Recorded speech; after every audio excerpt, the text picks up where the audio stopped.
విద్యారంగంలో సమస్యలు, ఉద్యోగ అవకాశాల పెరుగుదల అంశాలపై దీర్ఘకాలిక ప్రణాళికతో ఉన్నానని మంత్రి లోకేష్ చెప్పారు. విద్యా వ్యవస్థలో రావాల్సిన మార్పులపై విశాఖ విద్యార్థులతో లోకేష్ ముఖాముఖి నిర్వహించారు.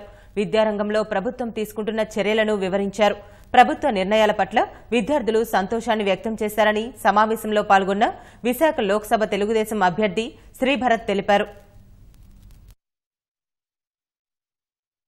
వ్యవస్థ బాగా ఫంక్షన్ అవుతుందో అన్ని భారాలంతా ఒక్క నాయకుడి మీదే కాకుండా లోకలైజ్ చేసుకోగలిగితే ఇక్కడ సమస్యలు చాలా త్వరగా పరిష్కరించగలుగుతామని అవుట్కమ్ వచ్చిందండి.